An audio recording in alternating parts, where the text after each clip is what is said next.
Assalamualaikum warahmatullahi wabarakatuh. A'udzubillahi minasyaitonirrajim. Bismillahirrahmanirrahim.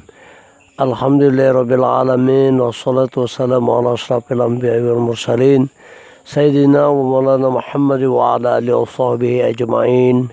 Allahumma shalli ala sayyidina Muhammad wa ala alihi washabbihi ajmain. Amma ba'd.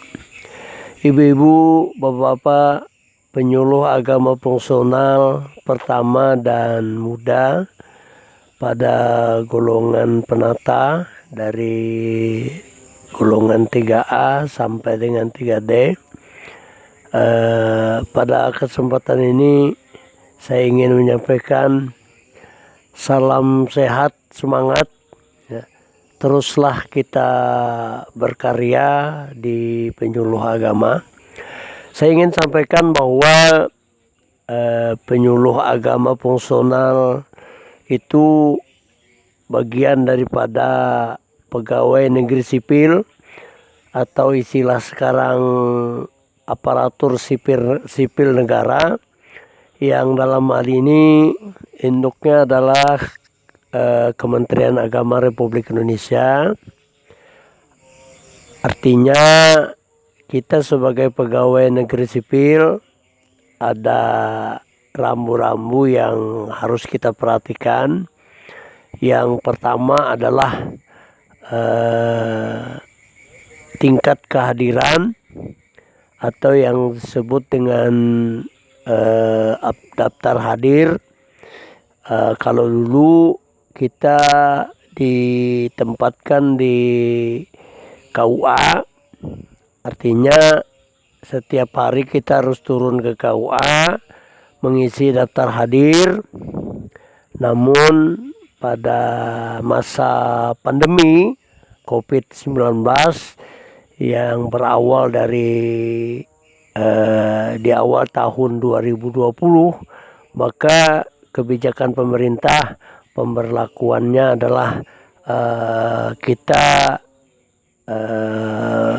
menggunakan WFH, work from home atau bekerja dari rumah, tapi juga kita diminta untuk mengisi daftar hadir secara online.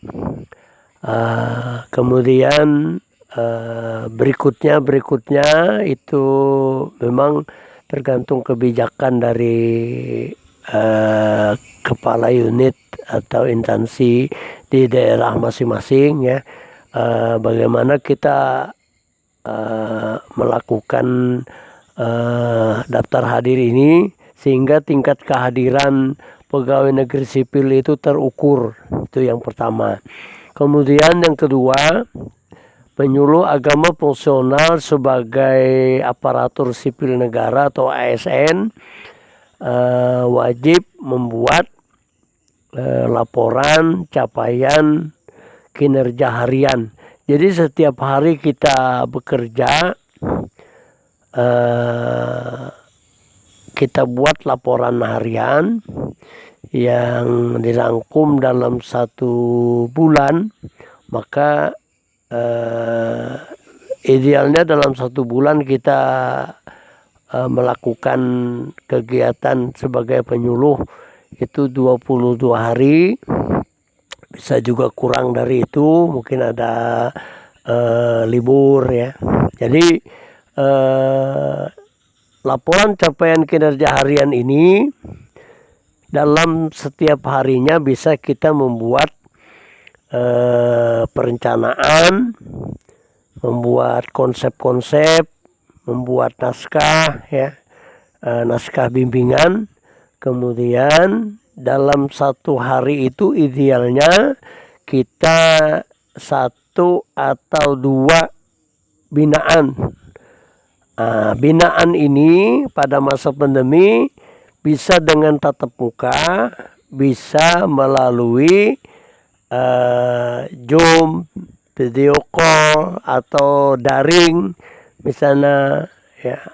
Dalam bentuk bimbingan dibuat dalam bentuk rekaman, dalam bentuk video, misalnya kita sampaikan kepada jamaah. Maka kalau kita punya kelompok binaan, alangkah lebih bagusnya kelompok binaan kita itu dibuat satu grup. Jadi kalau kita punya 6 kelompok binaan berarti ada 6 grup. Sehingga di masa pandemi ini sulitnya kita melakukan tatap muka, apalagi di zona atau level 4, zona merah, ya, maka kita cukup menggunakan rekaman atau video kita kirim ke grup jamaah kita, dan itu dihitung tatap muka, ya.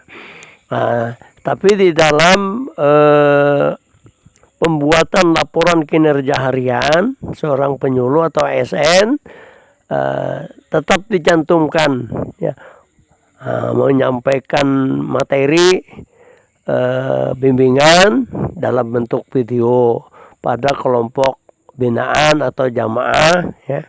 Itu dibuat setiap hari, kita membuat video atau rekaman setiap hari juga kita buat dalam laporan kinerja harian, sehingga kinerja harian itu tidak kosong begitu, ya. Adapun tatap muka, kalau di daerah-daerah zona kuning apalagi zona hijau, kita bisa melakukan tatap muka dengan memperhatikan protokol kesehatan. Nah, itu. Jadi kewajiban penyuluh agama fungsional atau ASN yang kedua adalah membuat laporan kinerja. Dan laporan kinerja ini ada kaitannya dengan tunjangan kinerja. Di beberapa daerah, apabila laporan ini tidak dibuat, maka yang bersangkutan tidak menerima tunjangan, dianggap tidak melaksanakan tugasnya. Kemudian kalau ada kita menerima surat edaran menteri, surat edaran kepala daerah tentang pandemi ini, kita share aja. Kita share di grup, kita share di masyarakat, masukkan dalam laporan harian. Nah, itu juga masuk dari aktivitas kita sebagai penyuluh, menyampaikan informasi pemerintah kepada masyarakat, gitu. Nah, kemudian yang ketiga, ya tidak kalah pentingnya adalah, ini selalu kami ingatkan, setiap kegiatan kita yang terkait dengan tugas pokok melakukan bimbingan kepada masyarakat, apakah itu langsung atau lewat visual atau audiovisual, setiap hari kita buat bukti fisiknya, sehingga bukti fisiknya ini nanti bisa kita gunakan untuk kenaikan pangkat. Nah, sekali lagi kami sampaikan bahwa pangkat itu adalah hak kita, ya. Reward kepada pegawai, kepada ASN yang melaksanakan tugas, dan usul pangkat itu bukti bahwa kita melaksanakan tugas. Ya, memang masih kita temukan kawan-kawan, Bapak Ibu sekalian di daerah yang terlambat mengusulkan, bahkan tidak bergairah, tidak bersemangat, sampai sekian tahun tidak mengusulkan pangkat. Nah, ini bisa menjadi penilaian, menjadi indikator bahwa penyuluh itu melaksanakan tugas atau tidak. Kalau kita melaksanakan tugas, maka buatlah laporan kegiatan kita. Jadi perencanaan, pelaksanaan tugas, evaluasi, kemudian pelaporan. Nah, pelaporan. Jadi apabila 4 ini kita lakukan, kemudian yang kelima adalah reward, atau kita berhak untuk mengusulkan kenaikan pangkat berikutnya, ya. Yaitu, ya. Jadi kenaikan pangkat adalah merupakan hak daripada ASN atau pegawai negeri sipil dalam melaksanakan tugasnya. Di samping tunjangan kinerja karena memang kinerja kita bagus atau baik, atau kita termasuk penyuluh yang berprestasi. Demikianlah yang dapat kami sampaikan ya. Salam sehat selalu, semangat, dan teruslah kita berkarya ya, berbuat, dan kalau Anda kesulitan kami siap membantu ya. Terima kasih. Hadanallahu wa yakum ajma'in. Wassalamualaikum warahmatullahi wabarakatuh.